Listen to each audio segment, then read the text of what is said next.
Hey everybody, it's DsG Edge, also known as Edge Talber 1 on YouTube. Gonna be doing this week's DsG Weapon Highlight of the Week on YouTube. One of our members suggested trying to do a YouTube series with it, so I'm gonna try and do it, see how it works out, see what kind of response I get from it, and if it goes well, then I'll keep doing it this way. Um, Last week, I started doing it with the clan. I did the Foul OSW, and I did it on the forum boards, and everybody seemed to like it here in the clan as they did my last clan I did this for. So, again, this YouTube thing is a new thing that I'm gonna try. See how everybody likes it. Go from there. Uh, this week though, I got a couple of suggestions for assault rifles. I don't try to do two weapons in congruency with each other, so instead of doing that, I'm going to go with the hammer. Somebody suggested that or the Peacekeeper. I like the hammer, so we're going to go with it. Um, the hammer, light machine gun. It's got a 75 round magazine capacity. It can be extended to 100 rounds with the extended clip attachment. Um, it's got a reload time of 4 to 5 seconds. Got a rate of fire of 625 rounds per minute. The first 7 rounds they'll come out at 937.5 rounds. It's fully automatic. It is a nice light machine gun. We're going to go into my personal opinion first. Let you guys know what I think of the weapon personally from my use and my gameplay with it. Uh, it's not a bad weapon at all.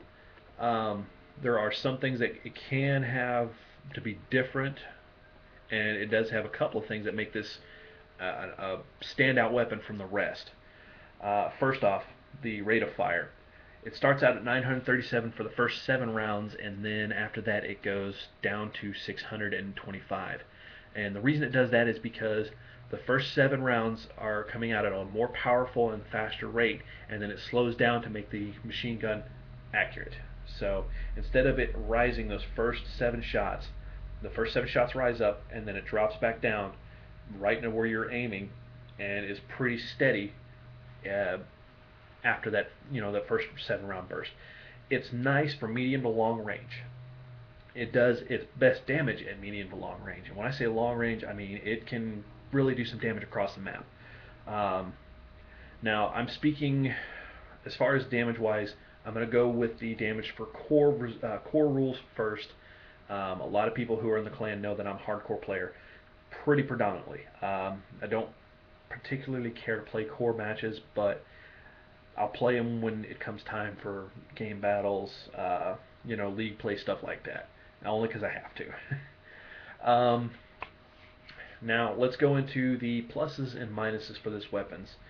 This weapon is a very good weapon to have defensively. The pluses for it, like I said, that fire rate. Once it drops down to that 625, it becomes accurate, and I mean, it's steady accurate. It's not bouncing around like a lot of the assault rifles do when they're in automatic fire. It's pretty steady. I mean, I've been able to draw with it sometimes. It's pretty funny. Um, but at the same time, with that rate of fire dropping down and making it accurate, it has uh, the lowest magazine size for a light machine gun, which it's a pretty heavy detriment. I mean, if you want to spend the attachment or the point in your creative class to put the extended clip on it, then yeah, by all means. But in my opinion, no, it's not. It's not worth the. It's not worth it to put the extended clip on it. There's only a few guns that it's actually worth putting extended clip on, but this is not one of them. Now, as far as the setbacks for this weapon, 5 second delay or a 4 to 5 second delay on reload time. That is substantial no matter what you're playing. Unless you've got somebody to watch your back, yeah, it can get ugly if you're back on the flag or back on a domination point all by yourself and having to reload right in the middle of battle. Um, the small magazine size, like I said, not an ideal thing, but it doesn't play too badly for it. Um, Another drawback is the initial burst. That initial burst raises the weapon significantly unless you have control the ability to control that burst, and then once it comes back to a normal ADS, it's good to go. And that is another problem, is the ADS. All light machine guns have that horribly slow ADS time, but this one, in my opinion, is the slowest ADS time of all the light machine guns in the game. Now I'm going to go into game types that this would be good to play in. Like I said, I'm going to speak core-wise first, and then I'll give my final opinions at the end. But as far as game types for this, it's mainly good for team play and defensive play.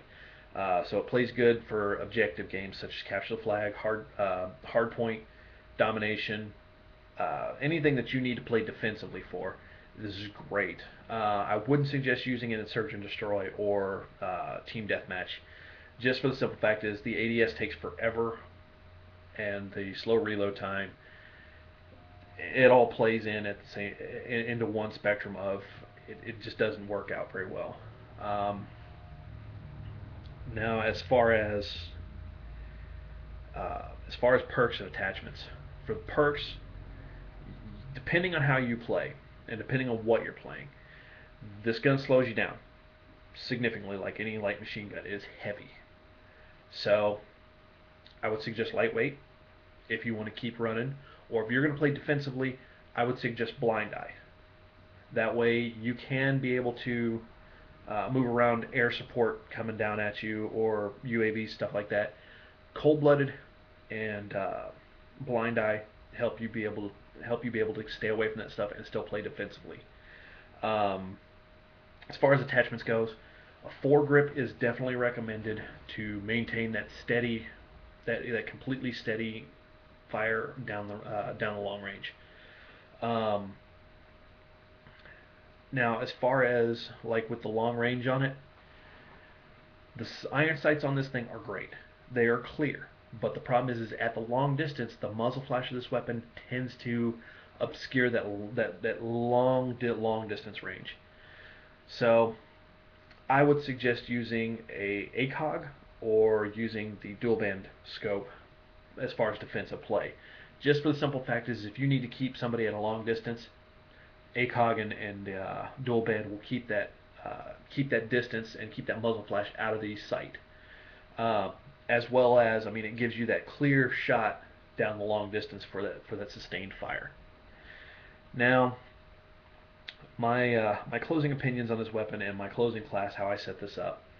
I typically have light machine guns for anti-air suppression, stuff like that.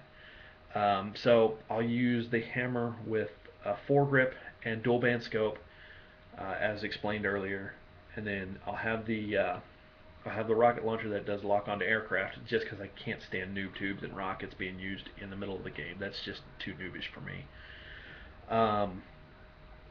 Then I'll run blind eye, cold-blooded, engineer, so I can see all the little things going on around the map and not be seen at the same time by sentry guns, air support, stuff like that. That's going to potentially ruin my day. And then as far as like grenades and stuff like that, I tend to stick with Simtex or bouncing betties.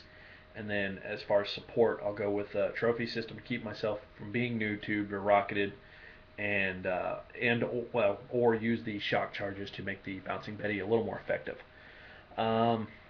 In closing, I mean, like I said, you guys know from DsG, I am a hardcore player. This gun is very nice in hardcore, very, very nice indeed. As far as core goes, like I said, 3 to 5 hit shot from medium to long distance. It's not a bad weapon.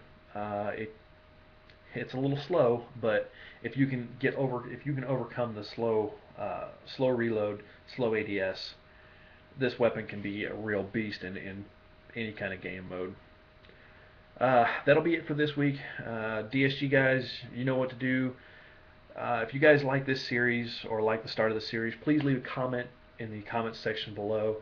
There's a good possibility that there's going to be a lot more of this coming, so just kind of wait and see what happens. I'm going to be doing this on a weekly basis, and if it plays out real well, then it could turn into something a little bit more than that. You guys have a good day, and I'll see you again next week.